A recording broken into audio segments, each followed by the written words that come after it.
ایسا ہوتا ہے کہ آپ کوئی چیز کھاتے ہیں تو وہ کڑوی ہوتی ہے تو آپ فوراً پھر شکر لے کے منہ میں ڈال لیتے ہیں، فوراً کوئی میٹھی چیز ڈال لیتے ہیں. کیوں؟ اس لیے کہ وہ جو کڑواہٹ پیدا ہوئی ہے وہ زائل ہو جائے. کھاتے کھاتے کوئی کڑوا بادام آ گیا تو آپ جلدی جلدی سے پھر کوئی میٹھا بادام 2-3 اکٹھے ڈال لیتے ہیں منہ میں کہ اس کی کڑواہٹ ختم ہو. جب کڑواہٹ پیدا ہوگی تو اس کو کیسے ختم کیا جائے گا؟ مٹھاس سے. مٹھاس زیادہ کی جائے گی، کھنڈ زیادہ ڈال دی جائے گی تو پھر وہ کڑواہٹ ختم ہو جائے گی. کہا جب گناہ کی کڑواہٹ آ جائے تو تم نیکی کی کھنڈ ڈال لیا کرو، نیکی کی شکر کھا لیا کرو، گناہ مٹ جائے گا اور تمہارا منہ بھی، تمہارا دل بھی، تمہارا دماغ بھی میٹھا ہو جائے گا. اس لیے فرمایا کہ جب گناہ ہو جائے تو فوراً کیا کرو؟ نیکی کر لیا کرو. علماء نے کہا کہ نیکی سے گناہ مٹ جاتے ہیں. بعض نے کہا کبیرہ بھی مٹتے ہیں، صغیرہ بھی مٹتے ہیں، لیکن جو معتبر قول یہ ہے کہ صغیرہ مٹتے ہیں، کبیرہ توبہ سے مٹتے ہیں. جو ہمارے صغیرہ گناہ ہیں جو ہم سے ہوتے رہتے ہیں زندگی میں، چلتے پھرتے گاہے گاہے ہم سے کئی گناہ سرزد ہوتے ہیں، ہمیں بعض کا پتہ بھی نہیں ہوتا گناہ سرزد ہو رہے ہوتے ہیں، تو وہ مٹتے ہیں. گناہ کیسے؟ وہ گناہ مٹتے ہیں نیکی کرنے سے. جب وضو کرتے ہیں ہاتھ کے گناہ مٹ جاتے ہیں، جب کلی کرتے ہیں منہ کے گناہ مٹ جاتے ہیں. اللہ اکبر. اسی طرح جب آپ نماز پڑھتے ہیں تو آپ کے بدن کے گناہ گر جاتے ہیں. جب نماز جمعہ پڑھتے ہیں ایک جمعہ سے لے کر دوسرے جمعہ تک کے درمیان کے گناہ ختم ہو جاتے ہیں.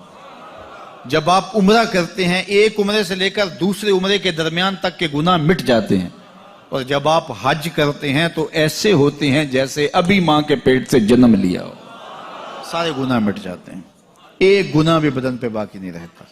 اللہ اکبر. فرمایا صحابہ کیا تمہارے گھر کے سامنے سے نہر گزرتی ہو اور تم اس نہر سے 5 وقت غسل کرتے ہو، تمہارے بدن پر کوئی میل کچیل رہے گا؟ عرض کی یا رسول اللہ کیسے رہ سکتا ہے؟ فرمایا یہی مثال 5 نمازوں کی ہے. جب 5 نمازیں پڑھتے ہو بدن کے گناہ دھل جاتے ہیں. تو فرمایا جب گناہ کر بیٹھو تو نیکی کیا کرو، نیکی کرنے سے گناہ مٹ جاتے ہیں. ارشاد فرمایا جو اللہ سے ڈرے اللہ اس کے لیے راستے کھول دیتا ہے اور اللہ اس کو وہاں سے دیتا ہے جہاں سے اسے گمان بھی نہیں ہوتا. وَمَن يَتَوَكَّلْ عَلَى اللَّهِ فَهُوَ حَسْبُهُ. اور جو اللہ پر بھروسہ کرے اللہ اس کے لیے کافی ہو جاتا ہے، اس کی ضروریات کا وہ خود کفیل ہوتا ہے اور اس کے کام اس کے ذمہ کرم پہ ہوتے ہیں. کو ہو کے دیکھے اس کا. تو جو اللہ سے ڈرے اللہ اس کے لیے راستے بناتا ہے. حضرت عوف بن مالک رضی اللہ تعالی عنہ الاشجعی حضور کی خدمت میں حاضر ہوئے اور عرض گزار ہوئے کہ میرا بیٹا سالم مشرکین کی قید میں ہے اور میں فاقوں کی حالت میں ہوں. تو فرمایا آل محمد کے پاس ایک سیر جو ہیں، بس اس کے علاوہ ہمارے پاس بھی کھانے کے لیے دنیاوی اسباب نہیں ہیں. کہا صبر کرو اور اللہ سے ڈرو اور لا حول ولا قوت الا باللہ کثرت کے ساتھ پڑھو. یہ ایسا وظیفہ ہے، ایک حدیث پاک میں آتا ہے کہ یہ 99 بیماریوں کا علاج ہے. اس میں سب سے کم درجے کی بیماری ہم اور غم ہے. یہ دکھوں کا مداوع ہے، مشکلات کا علاج ہے، اور یہ وظیفہ میرے حضور نے بتایا. حضرت ابو ذر غفاری رضی اللہ تعالیٰ عنہ کو حضور نے 5 چیزیں بتائی تھی. ان میں سے 5ویں چیز یہ تھی کہ ابو ذر کثرت کے ساتھ لا حول ولا قوت الا باللہ پڑھا کرو. فرمایا عرش الہی کے نیچے ایک خاص خزانہ ہے، یہ وظیفہ وہاں سے آیا ہے. یہ زندگی میں معمول بنا لو. جب پھنس جاؤ، مشکلات میں آ جاؤ تو لا حول ولا قوت الا باللہ پڑھو، اللہ راستے کھولے گا. تو حضور نے 3 چیزیں فرمائی، اللہ سے ڈرو، صبر کرو اور کثرت کے ساتھ لا حول ولا قوت الا باللہ پڑھو. وہ فرماتے ہیں کہ میں یہ عمل شروع کیا، ابھی گھر میں بیٹھا ہی تھا کہ دروازے پہ دستک ہوئی تو میں اٹھا کہ دروازہ کھولوں دیکھوں کہ کون ہے. تو دروازہ کھولا، دیکھا میرا بیٹا کھڑا ہے اور اس کے پیچھے 100 اونٹ کھڑے ہیں. تو میں نے کہا کہ تم اور یہ اونٹ؟ کہا مجھے موقع لگ گیا، میں ان کی قید سے بھاگ آیا اور آتے آتے ان کے 100 اونٹ بھی ہانک لایا ہوں. وَيَرْزُقْهُ مِنْ حَيْثُ لَا يَحْتَسِبُ. وہ تمہیں وہاں سے رزق دے گا جہاں سے تمہیں گمان بھی نہیں. اس کے ہو کے تو دیکھو. اللہ اکبر. اللہ کے ہو جاؤ تو پھر وہ تمہاری ضرورتوں کا کفیل ہو جائے گا.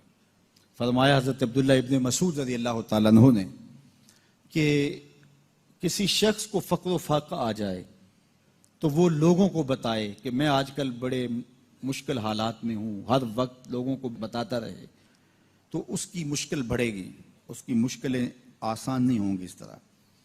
اور اگر وہ اپنی اس مشکل کو کسی سے شیئر نہ کرے بلکہ مصلی بچھا کے اپنے رب سے کہے کہ مالک فقر و فاقہ آ گیا ہے اور اس کا علاج تیرے پاس ہے، اس مرض کا مداوع تیرے پاس ہے. تو حضرت عبداللہ ابن مسعود فرماتے ہیں کہ رسول کریم نے فرمایا جلد یا بدیر اللہ اس کو مالا مال فرما دے گا.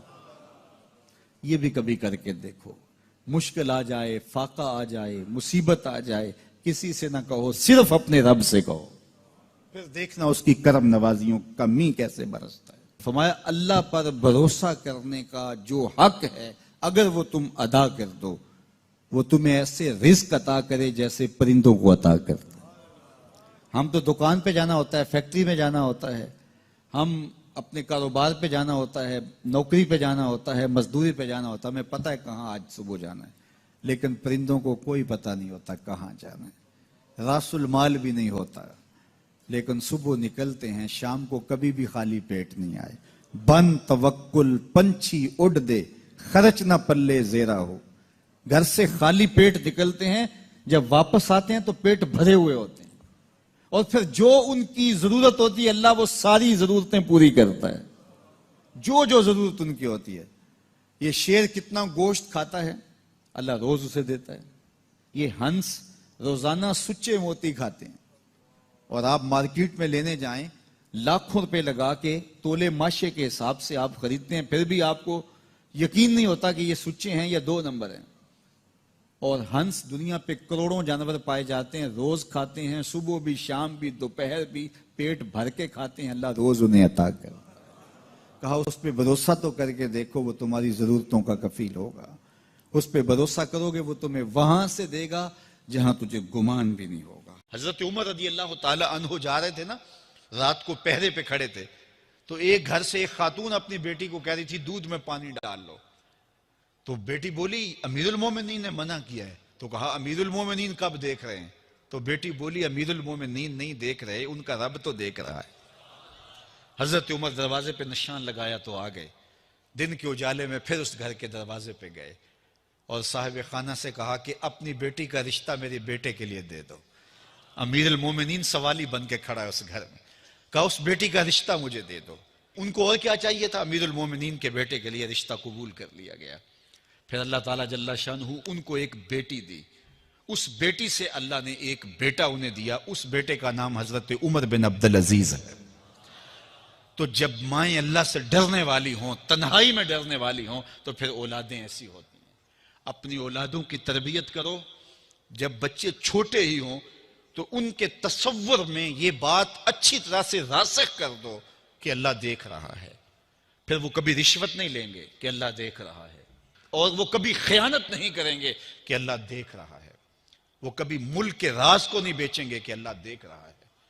وہ جو ہے وہ بد نگاہی نہیں کریں گے کہ اللہ دیکھ رہا ہے.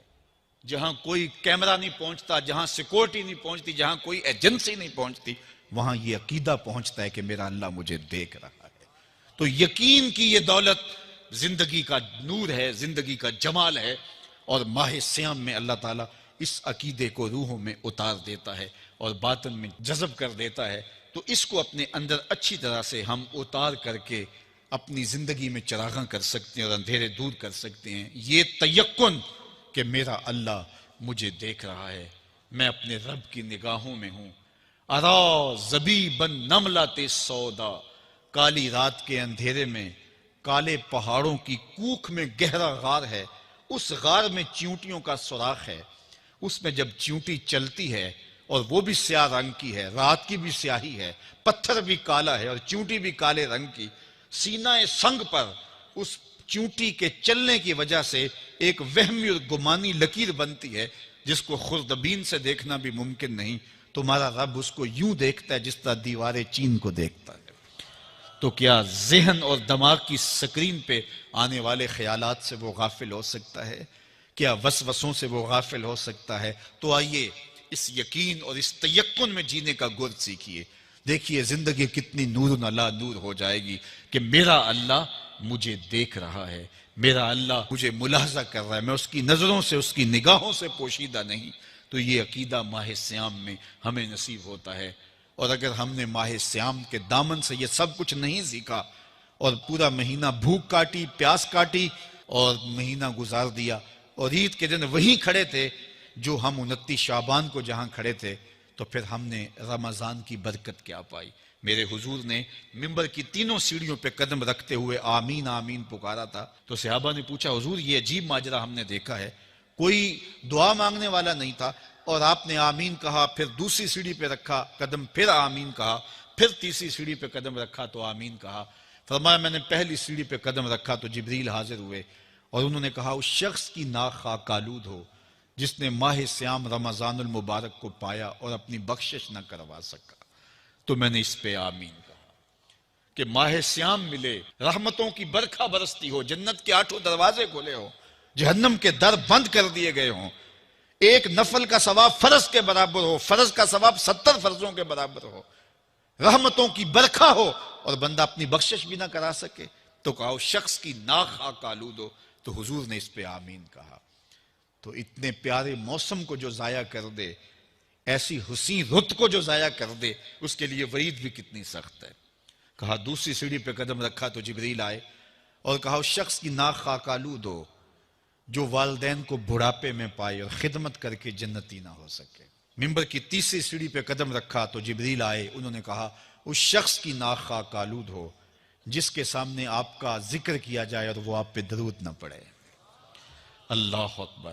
رسول رحمت کا نام آئے تو درود و سلام پیش کرو، ان کا ذکر آئے تو تمہاری روحیں بھی درود پڑھیں، تمہاری زبانیں بھی درود پڑھیں. اللہم صلی علی سیدنا و مولانا محمد معدن الجود والکرم. ان کا ذکر روحوں کی غذا ہے، ان کا ذکر دل کا قرار ہے. تو ان کے تذکرے کی خوشبو سے اپنے ماحول کو معطر رکھو.